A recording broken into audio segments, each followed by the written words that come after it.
Futurized goes beneath the trends, tracking the underlying forces of disruption in tech, policy, business models, social dynamics, and the environment. Join me, futurist Trond Arne Undheim, PhD author, investor, and serial entrepreneur, as I discuss the societal impact of deep tech such as AI, blockchain, IoT, nanotech, quantum, robotics, and synthetic biology, and tackle topics such as entrepreneurship, trends, or the future of work. I'm a research scholar in global systemic risk, innovation, and policy at Stanford University. On Futurized, I interview smart people with a soul, founders, authors, executives, and other thought leaders, or even the occasional celebrity.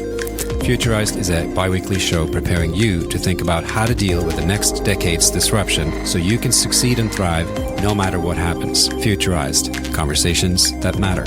If you're new to the show, seek particular topics, or are looking for a great way to tell your friends about the show, we've got the episode categories. Those are at futurized.org/episodes. I am the co-author of Augmented Lean, a human-centric framework for managing frontline operation, and the author of Health Tech, Rebooting Society's Software, Hardware, and Mindset, Future Tech, How to Capture Value from Disruptive Industry Trends, Pandemic Aftermath, How Coronavirus Changes Global Society, The Disruption Games, How to Thrive on Serial Failure, and of Leadership from Below, How the Internet Generation Redefines the Workplace. For an overview, you can go to trondundheim.com/books. At this stage, Futurized is lucky enough to have several sponsors, and to check them out, go to futurized.org/sponsors. If you're interested in sponsoring the podcast or to get an overview of other services provided by me, including how to book me for keynote speeches, please go to futurized.org/store. We'll consider all brands that have demonstrably positive contributions to the future. Before you do anything else, make sure you are subscribed to our newsletter on futurized.org,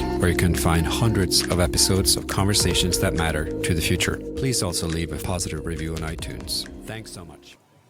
Rand, welcome to the show. Hey, nice to meet you, and thanks for having me. Yeah, this is going to be exciting. So you're an entrepreneur. You are a technical founder. We have a lot of stuff to talk about that's not very easy to comprehend for the outsider.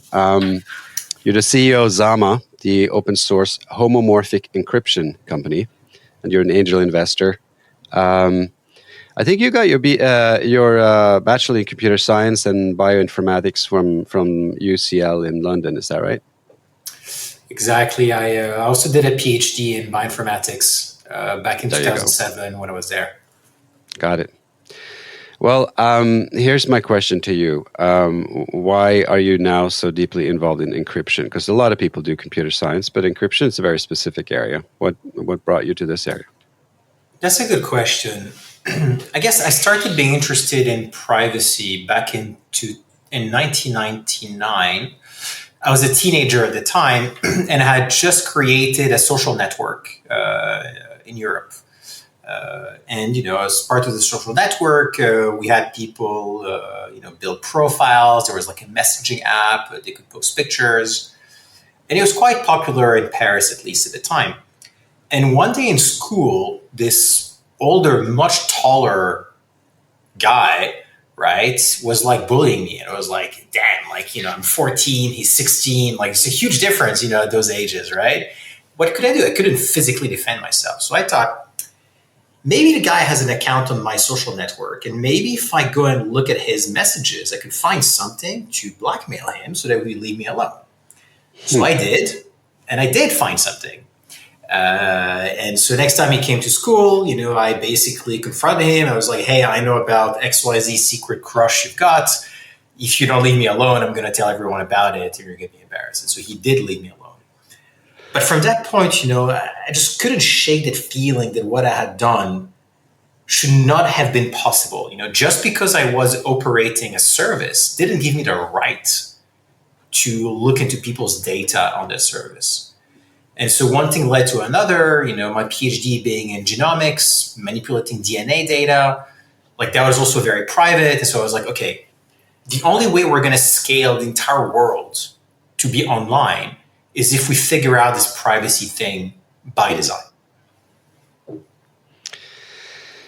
Well, you seem to be working at it. Let's talk a little bit about this thing. So let's start with encryption. So encryption is concealing data by scrambling it, right? So whoever tries it only sees random information, and then you have to unscramble it in principle before you can act on it. Except the kind of encryption you're talking about is a little different. So we'll get into that in a moment.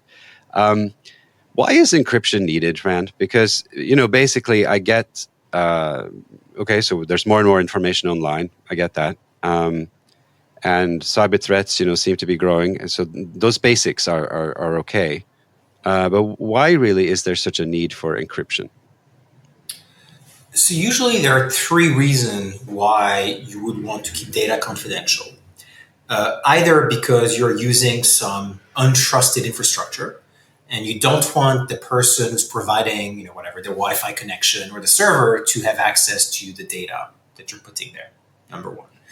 Second reason is you want to just reduce, cybersecurity risk, right? So, you don't want people to be able to access sensitive data. Let's say, you're a healthcare company and you have a lot of medical records. You want to make sure that you're protecting those records as strongly as you can.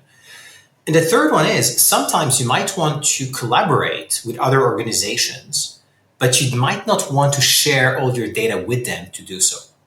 And so here also, selectively deciding what can be seen by whom is an important feature of like this kind of collaboration on sensitive stuff. Mm-hmm. What about machine-to-machine communication? Because I guess that's one of the things that I sort of was highlighting as I was working on this to try to prepare a little bit. Because now we're talking also infrastructure, mm-hmm. big things. And it's also somewhat invisible, I guess, whatever happens there, it's not visible to humans unless it's disclosed.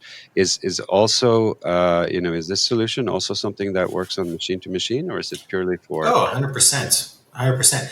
In fact, I think, if you want to talk about a homomorphic encryption, it's even better if there is no human in the loop. Because when you think about it, right, if you can keep everything encrypted end to end and machines just do the work, that's great. But humans, often they need to see the data because humans, can't comprehend the complexity of, randomly generated stuff. So the fewer humans, the more secure I would say things could be with encryption.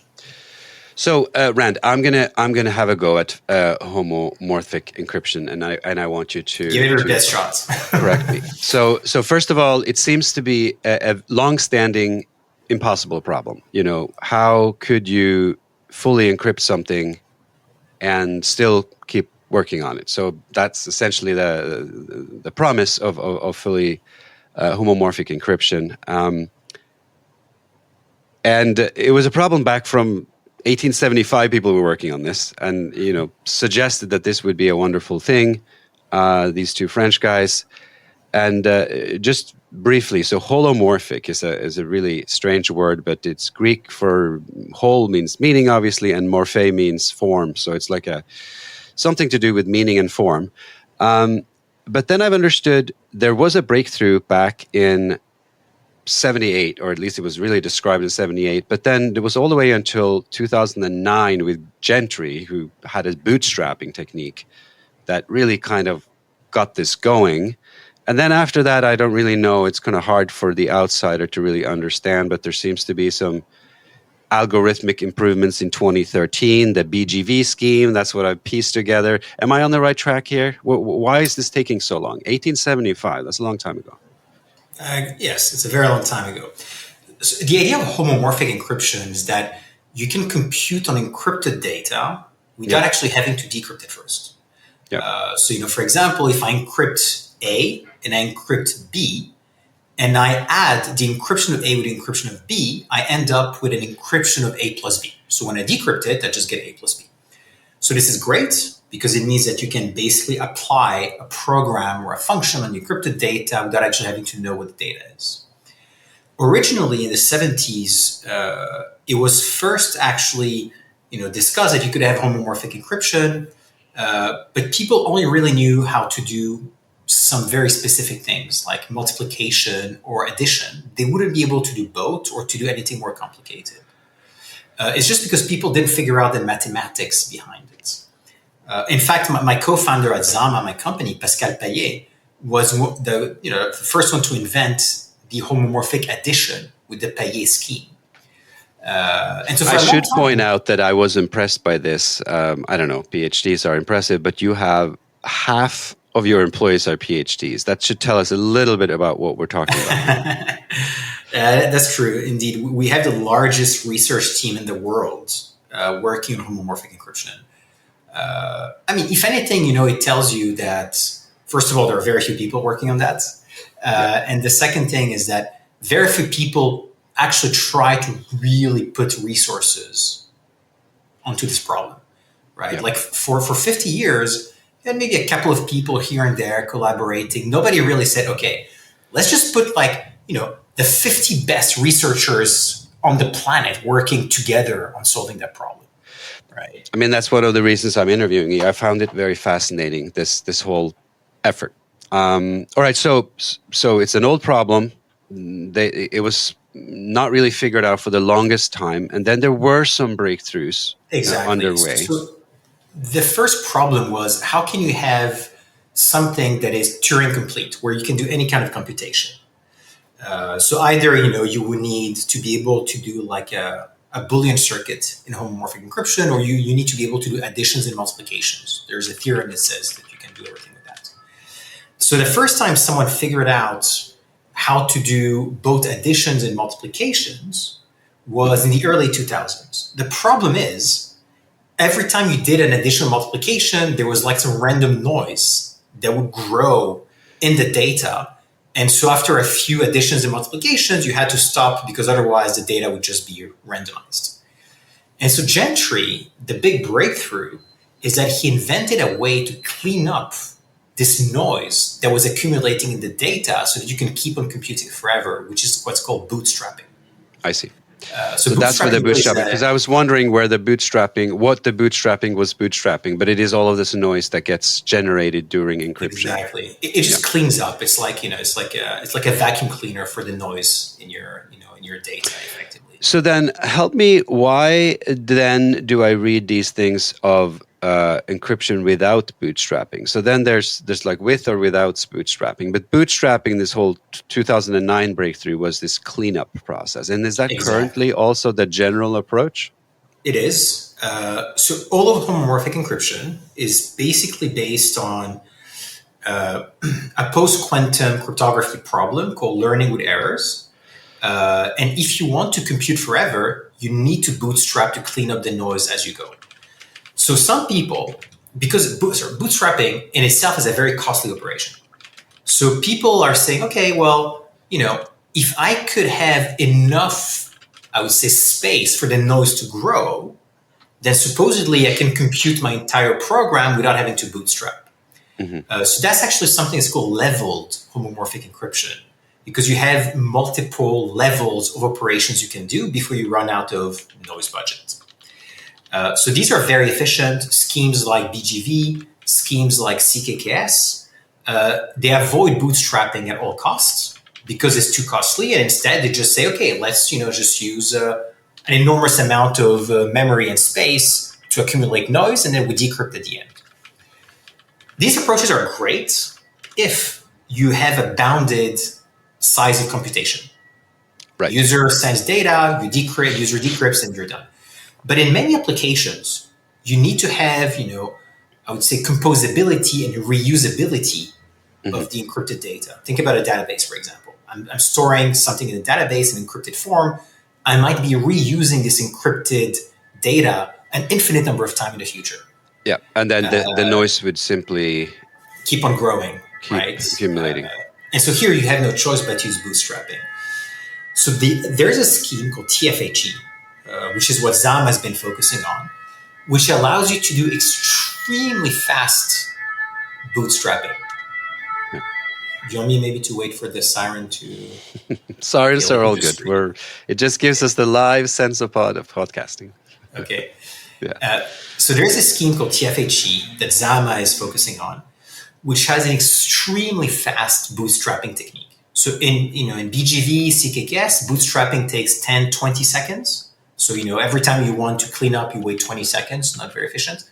With TFHE, it takes a few milliseconds. But TFHE originally was only able to do encrypted Boolean gates, which was great because it's Turing complete. But if every single Boolean gate takes 20 milliseconds, well, it's going to take a while for you to do anything. So one of the very big breakthroughs that Zama came up with, and the reason why the company exists, is we found a way to actually do any kind of arithmetic operations on encrypted integers instead of encrypted bits. Mm-hmm. And so we effectively have this super powerful scheme where we can compute as often as we want, very efficiently. So we can do, additions, multiplications, comparisons, min, max, anything that you would want to do on your regular, data. We can do it in encrypted data with very, very high efficiency. And without any limit on the depth of the computation, which for us is extremely important. So, all right. So I see. There are these breakthroughs. Tell me a little bit about how this has evolved commercially before we go back to sort of some of the technicalities in terms of how this is now going to improve. So I know that IBM was one of the earliest pushers of this particular approach. And I can imagine why, right? So they're very fundamental in terms of, working on really fundamental problems in computer science. But now I've seen that there are a few others, even in Google and then Microsoft and a few other of the larger companies also have some efforts in this area. And then there's a bunch of smaller startups. And then, like you said, you seem to be one of the much sort of larger R&D efforts in this domain. How is this evolving commercially at this moment? I think the first batch of homomorphic FHE companies started in 2018 after the publication of those new encryption schemes that were much more efficient. But they didn't really have a market, right? Zama was started in 2020. And initially, we thought, okay, there isn't yet demand for homomorphic encryption because the technology is too slow, too difficult to use as a developer, and very limited in terms of scope of what you could apply it to. You couldn't do machine learning, you couldn't do blockchain, you couldn't do any of those things. So we decided to focus on usability and applicability first. So building, a scheme that would allow you to do any kind of computation, however complicated it might be, without any knowledge of cryptography. So we said, okay, we want a data scientist, for example, to use Python and to just write their code as they would if the data was unencrypted, and then we take care of all of the encryption stuff. I just want to stop you for a second. This because when I've read about the downsides, what's unclear to me, because I don't know exactly when the article truly was researched and stuff, is some of these downsides are persisting. They're challenges you're still working on, and others seem to be sort of gradually getting a little better. So scale, cost, sustainability, but there's a number of things that obviously holds a technology back. If very few people are working on it, if the performance is not good, if it can't scale, if it's the usability is very low, or if no one has adopted it. So a bunch of all these issues. Which ones would you say got better with these more efficient encryption schemes? Was it purely the efficiency, or you had to start working on all the other, making it more relevant for the general computer programmer? Basically, that's what you're telling me. Exactly. So when we started a company, you needed a PhD in cryptography to multiply two encrypted numbers together, and that would take multiple seconds. Yeah, that doesn't seem very efficient for scaling this across the industry, right? Especially not for like AI type of use case and things like that. So what we figured out at Zama is we built a technology where you could do any kind of computation, machine learning, databases, anything you might want to do unencrypted, exactly the same way that it would be unencrypted. So we guarantee that the result of the encrypted computation will match exactly the same result that if the data was not encrypted.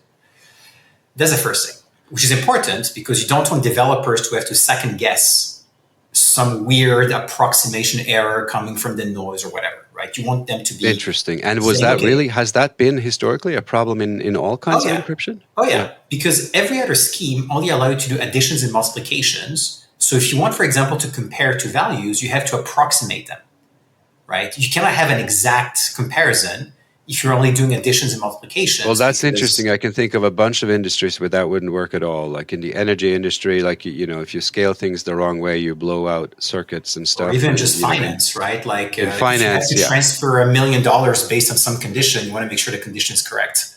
Yeah. Not approximately correct 99%. No, and a bunch of other, like, the aviation industry, and God forbid up in space, imagine a little error would be tremendously damaging. Yeah. Exactly. So the first breakthrough for Zama was we found a way to guarantee the exactness of the result. And we can talk about that later if you want on technology. It's a pretty clever way that we solved that problem. The second problem was, okay, how do you use that as a developer of an application that doesn't know anything about cryptography? So this is where we started building developer tools that integrates with, your usual toolkits. For example, for a data scientist, we integrate with PyTorch, all of your Python developer environments, and we just take your Python code and we convert it to FHE. So you don't have anything to learn about FHE. You just write your code, you call this compiler toolkit, and then we take care of everything else. The third problem was performance. How do you make this fast enough so that you can use it in production? So performance has improved by a factor of 100 since we started the company. Mm-hmm. But I would say we're still short 100x speed up to start applying that to something like LLMs, right? So what can we do today? With the current performance, we can already address use cases where you don't need an instant millisecond response. And one such use case is any kind of decentralized peer-to-peer application. Smart contracts, federated learning, data collaboration between, companies where you can afford to wait a few seconds. Mm-hmm. So we've been focusing our efforts on enabling those kind of use cases as we improve the technology and we start getting into real-time Web 2 type of applications. Mm-hmm. So I was reading a little bit about standardization. It's an area that I care about. I think it's important in many areas and usually underappreciated. There is a little bit of an effort here to standardize FHE, or at least encryption more generally. There are some encryption standards. What do you feel about that effort? Is that too early? Is there enough? It's very important. I think it's the two things missing for FHE to take off and become a standard stack that everybody's using is this last mile of performance, which is being solved, with better math, better engineering, and hardware acceleration, and standardization. Because you want to know that the technology you're using is going to be stable for some time. You don't want something to just change in a couple of years. You have to rebuild your entire system. So the ISO has been doing this effort around standardizing FHE, including Zama's technology. And we've been one of the main editors on that standard. So my co-founder, Pascal Payet, has been an ISO standard editor for a long time. He co-authored and led one of the early homomorphic encryption standard. He's a big part of the new one we're doing now. So super, super important. And I think as soon as you've got that standard in place, plus, this extra acceleration, I would say in a couple of years, then really there's no reason for enterprises not to adopt FHE anymore. That's not a long time away. So no. I mean, FHE is a solved problem. We solved it. It's just a question of throwing hardware speed at it, right? Just basically build a GPU for FHE. And then, getting all of the packaging around it so that people can use it in whatever they're trying to use it for. And who would be building this GPU? Is that something that you think is commercially interesting enough that the NVIDIAs of the world would get involved with it? Or is it still like a smaller pitch because it's so early? Well, Zama's building the market on the application side and software side, but someone has to build the accelerators. So there's a number of companies working on that. Some small startups, which are getting started now, Fabric Systems, Coronami, Optalysis, Niobium, and some bigger companies like Intel, which received a DARPA grant to build an FHE accelerator. So I think, Is it a big enough market for, NVIDIA to start carrying? Not yet. But it is becoming that market. So I think, for us, our role as a company is also to build this initial, billion-dollar market opportunity so that everybody else starts paying attention. You want ARM, NVIDIA, AMD, all of these guys to start building FHE chips. You want, AWS, Google Cloud, Azure to start putting those chips in servers, right? So that people can use them.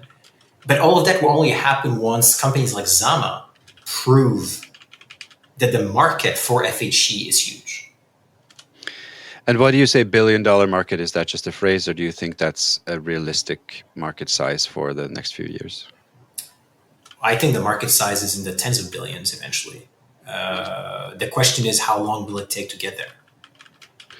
And when you say that, is that because a given percentage of all compute will just always going to have to be encrypted? So it's more like a question of, by the way, what is that percentage now? What percentage of computer communication is encrypted today?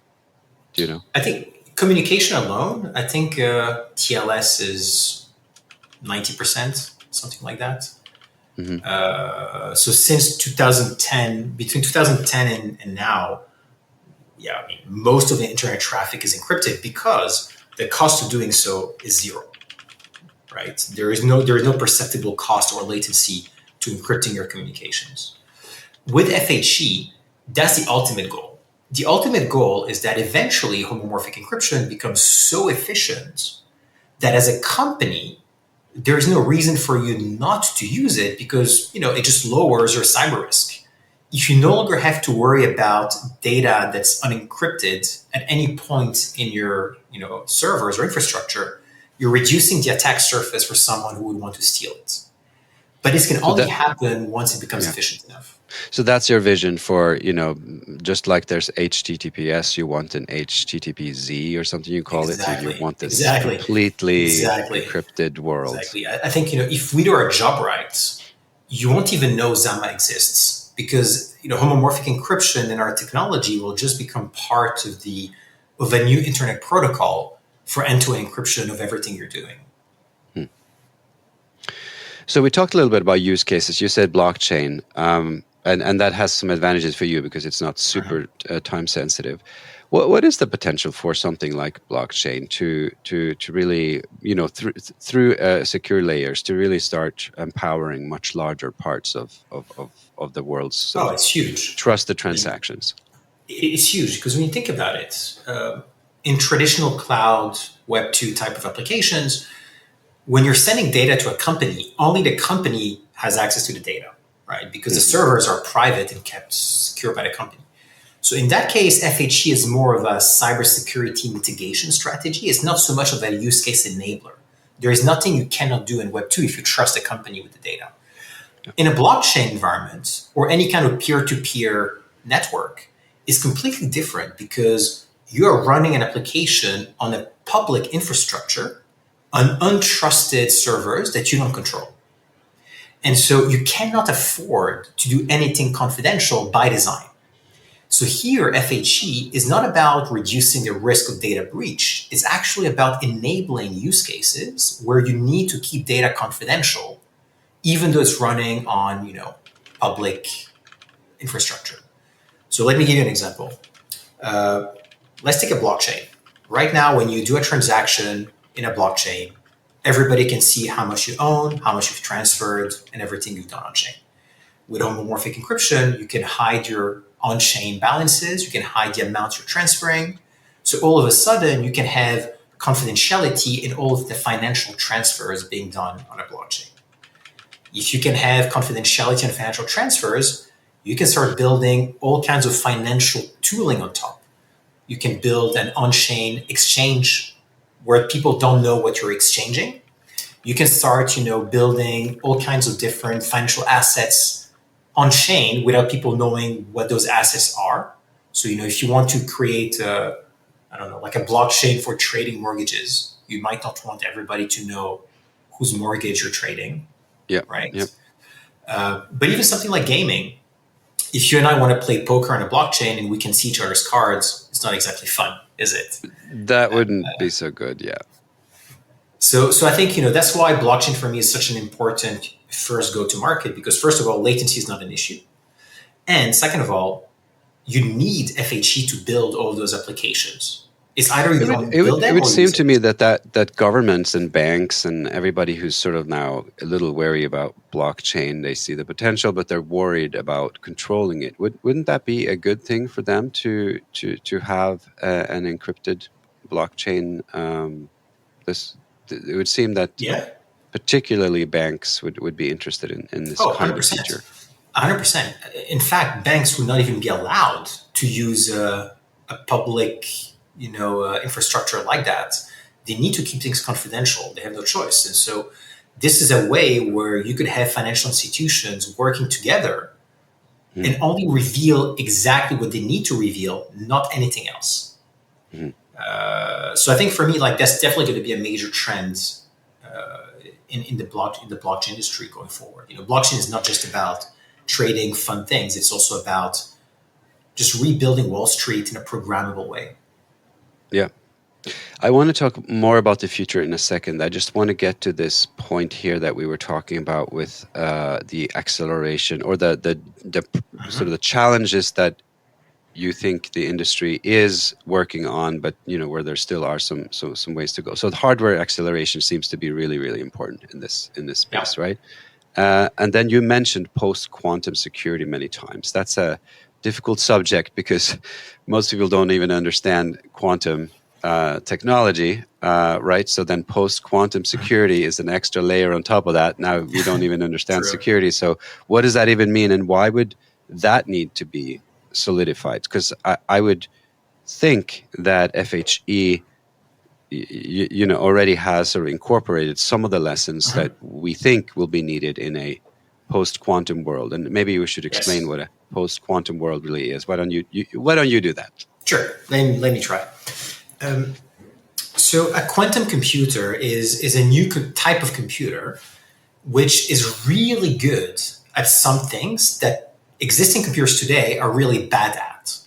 And one of those things, for example, is if you give me a very, very large number and I'm trying to tell you what that number is composed of, so, that number could be 12 times 9 times 13, so on and so forth, right? Doing that with an existing computer today is extremely hard. But doing that with a quantum computer is extremely easy.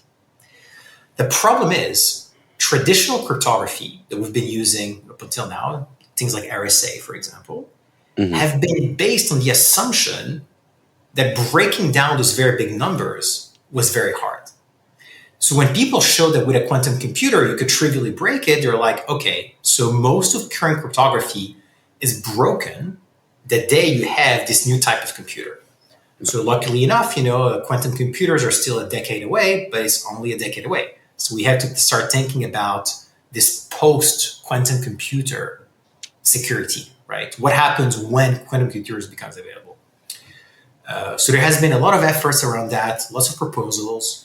And the NIST in the US, which is the National Institute for Scientific Standards, Security Standards, I don't know exactly, for Science and Technology, sorry. So they came up with a new standard after 5 or 6 years of people submitting ideas and so on and so forth, which they call the post-quantum cryptography standard. And it turns out that those new mathematical constructions for encryption are the same ones which are used by homomorphic encryption. So it's not that FHE was built to be post-quantum, it's that you can only do FHE using the primitives which happen to be post-quantum. So we kind of got it for free without even asking for it initially, you know what I mean? Well, that was convenient. That was very convenient. And the good thing is, if you can break homomorphic encryption, you can break post-quantum cryptography. So, the security of homomorphic encryption is based upon, 2 decades of research in the field. But that being said, I'm sure that there's stuff there that needs to be solidified because it is a decade away, and because there's only a dozen quantum startups working on this, these computers could go in any direction. So there must be a bunch of tweaks that to truly have post-quantum cryptography. I'm assuming the work is not fully done, but I see your point. I mean, it is. It is done according to what we know today. But of Right. course, we don't know what we don't know. So someone could come up with a new type of computer, or they could come up with a new algorithm that we never thought about. You see, cryptography is never guaranteed to be secure. The best we can do is say, okay, under the existing knowledge of mathematics, we don't know how to do that efficiently, right? Therefore, it's secure, but it's only an assumption. And so the best way to trust cryptography is to have it around for decades without anybody being able to break it. And you're like, okay, if nobody was able to break it in 50 years, it's probably fine. Oh, I get you. The proof's in the pudding there. Let's talk about one issue that is on everybody's mind right now is machine learning and specifically LLMs, but the integration with just basic machine learning and cryptography. How is that going? Because since everyone's Very talking good. about it, that's what everybody wants to do now. So if you can't do Very that, good. then obviously So, the market is not so large. so we've done that. We have a product called Concrete ML where you can take an existing Python code of a machine learning model and we can convert that into a homomorphic equivalent that can run on encrypted data. We can do training on encrypted data. We can do inference on encrypted data. We can do fine tuning on encrypted data. The problem is for large models, it's still too slow to be practical. For small models, it grows very fast. So if you're trying to do, I don't know, credit scoring, you can do it in 100 milliseconds. If you're trying to do ChatGPT level LLMs, it's going to take a day That's not good. get a prediction. It's not very good. So this is where acceleration comes in, right? Yeah, so you said before, and I caught you there. I caught what you said. You said performance has increased 100x since you started working on it in 2018 with Zama, and then 2020 when you founded the company. So like in 4 or 5 years, it's increased 100x. You need another 100x increase, you said, to start using FHE for LLMs, for larger language models. Now, these models are also perhaps increasing in size. Who knows what's going to happen there? But what's that going to take then? 100x improvement, and what decides how fast this acceleration is going to happen right now? Is it purely the hardware chip, or are there also algorithmic improvements that could be done in FHE protocols and stuff that would also contribute to this? I guess there are three angles you can attack at the same time. So improving the cryptography itself, the math, right? So just better math, better performance. This is most of what Zama's work has been over the past few years, is just doing better math. So you can probably get a good 10x speed up from where we are with better math. I think at some point you're reaching like the physical limit of like cryptography, where if you try to compress things even more, it just becomes insecure. So there's a limitation to how fast you can go with mathematics. The second thing is engineering. You can just write the code in a better way. If you're going to be running on a GPU, you could try to exploit all of the specific features of the GPU to accelerate as much as possible, right? So we also work a lot on that. We have people in the team that are working on GPU acceleration, that are working on, building the code in a way that if you're running on an Intel Xeon server with AVX 512, it'll like hyper optimize everything it can there. But even that has limits because current processors were not built for homomorphic encryption. So if you really want to go all the way, you need to build a special purpose chip that has the algorithms of homomorphic encryption hard coded in silicon, right? So you have to build like an ASIC, a kind of a GPU, but specialized for homomorphic encryption. And this is really where you can get this extra level of performance that bridges the gap. So let's say you can get 10x better with math from where we are. You can get 10x better with engineering for where we are. This final 100x or 1000x speed up that you would need for LLMs will have to come from the hardware. There is no shortcut. Interesting. So let's go to the future. So you said 2 years. That's not future. That's like really soon. And then, we have the quantum world, which you said is a decade away. We can quibble about that, but it's, sooner or later and not years, and not 5 years, right? So it's somewhere in between there. What are the futuristic applications that you are already slowly kind of working on? Once the speed up even gets 100x faster, what are some of the more near-term applications, and what are some of the holy grail type applications? I could imagine things like, I don't know, even the confidential voting would be an app at some point, or I could imagine governments would really want to finally get e-voting to work. This presumably could be a solution for that. That's something I've thought about.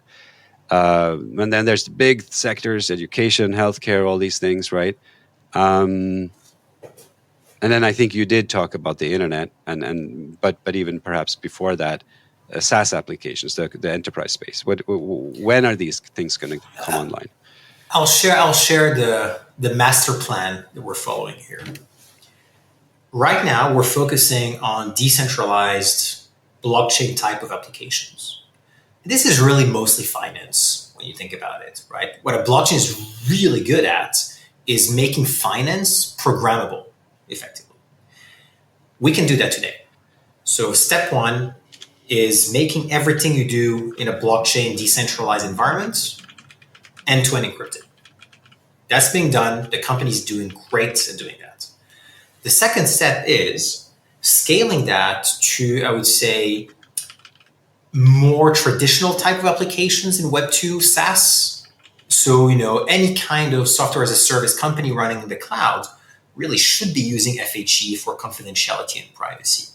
Some of them are doing fairly simple things, and we could probably do them next year. Some of them, like ChatGPT, are much more data hungry and computation hungry, and that will take us 3 to 5 years to get to the level of performance that's needed. But really the end game, the sort of vision here for the company is that eventually you don't even do it at the application level, you do it at the internet level. Like your browser has your FHE keys, and your browser communicates with whatever service you're doing online, whether it's a blockchain, whether it's an AI, whether it's a government voting service, shouldn't matter, because it will be completely automated at a protocol level. Mm-hmm. So the future for me is a future where nobody cares about privacy, not because it's not important we gave up, but because it's no longer a problem and it has been solved at the internet protocol layer. Well, but there seems to be a road to get there, right? Because in the way in between there is purpose-built chips that are not going to be these same generic chips that are in iPhones and other things, right? So they will be. But it's okay, actually. We know how to do that well. Your iPhone actually is a great example. The M2, M3 chips in your Apple devices, it's not one chip. It's actually something like 20 different chips put together to create an extremely efficient environment for your phone. You have an AI chip inside, you have a GPS chip, you have, of course, a CPU, you've got a GPU, you've got so many different things. And adding one more element to those multi-chip type of, computers, I wouldn't say this is something new, but it's something that hasn't been done yet for FHE. I see. What is the ultimate goal then for the speed up of FHE? Is it that there's no latency at all, or could there be even more improvements? At like far higher efficiencies when I don't know. I mean, what kinds of new things that are not foreseen today could a secure layer facilitate? I'm just thinking of it as a platform to enable things we may not even fully imagine today. And you'd be a good person to sort of speculate on that. And maybe it's not about the speed up, maybe it's not just 10,000x speed up and then now, the latency is very, very low. But what sorts of applications become possible when you remove the chance that this data can get away? I wouldn't say it's one specific application, but when I think about it, I have a hard time believing that the entire world will be filled with AIs if we don't have some sense of what's happening to our data in it. right? Because the moment you delegate data to an AI and that AI interacts with 100 AIs, it interacts with 100 AIs, well, you're kind of losing track of the data, right? There's not much you can do about it. You're just giving it away. So having a way to keep this data encrypted guarantees that a user stays in control of their data, regardless of how many layers of AI services have been interacting together on top of it. Because if you don't have that key to decrypt it, there's nothing you can do with the data. And so I can only envision a world of ubiquitous computing and AI, where everything around us is a blend of virtual and physical worlds, if we can solve this, encryption confidentiality issue. So here, based on that idea, just playing with that, let's say I am a government decision maker and I'm worried about AI. And, there have been moves, as you know, even in the AI circles to say, we want to self-regulate, or you have to regulate us. Is it too early for the EU or some progressive government on AI governance to say, we're going to have to stop all this crazy AI development unless the communication is encrypted, at least for public sensitive data that not goes just the into communication, AI programs. The communication and the compute. You want end-to-end encryption, right? Right. I think that's going to happen eventually. It is a bit early. I think we should start with something simpler. We should start by recognizing that end-to-end encryption in general is not the same as traditional encryption, in the sense that the person providing the service doesn't have access to the data if it's end-to-end encrypted. Right now, none of the privacy regulation recognize end-to-end encryption as a standalone design, right, paradigm. So that's the first thing I would do. I would, for example, start saying, hey, does it really matter where the data is being computed if it's end-to-end encrypted? Probably not. Because, why do you care if it's running on a foreign server in a country you don't trust if the country doesn't have the keys to decrypt it anyway, right? So I would start with something simple like that, and then I would grow from there. And at some point, when FHE becomes performant enough, I would try to flip a switch saying, hey guys, this technology is mature. It doesn't have any downside to being used. You have to use it, right? It becomes something you have to do, because there is no reason not to do it unless you're trying to do something with the data you're not supposed to. Right. And I think, that's really the goal is, if you want to keep something unencrypted, you'll need a damn good reason to do so. It's a fascinating area that you work in. It's a shame it's so difficult, I guess, right? But that's also the magic. So I guess that's what you love about it. We are doing the hard work here. And, as a founder, I love deep tech type of companies. I was one of the early AI companies. My previous company was an AI company that I sold a few years ago. I just like solving hard engineering science problems. It gets me really motivated. And this is really not different. And I think when we succeed, the impact hopefully will be massive. And I like waking up in the morning thinking about that. Rand, it's been fascinating. I thank you so much for sharing with me and with my listeners. Thank you for having me. We can stay in touch in a few years when you've got 100x, when you've got 1,000x. We should talk. Sounds great. We'd love to talk again. Okay. Thank you. All right. Take care. You have just listened to another episode of the Futurized podcast with me, Trond Arne Undheim, futurist, scholar, and author. If you are interested in my products or services, feel free to check out futurized.org/store, where you can book a keynote speech, become a sponsor or partner, request a podcast swap, or buy a few of my books, such as Augmented Lean, Health Tech, Future Tech, Pandemic Aftermath, Disruption Games, or Leadership from Below. If you're interested in any or all of my projects, check out my website, trondundheim.com, which has links to other podcasts as well as my public appearances. Thank you.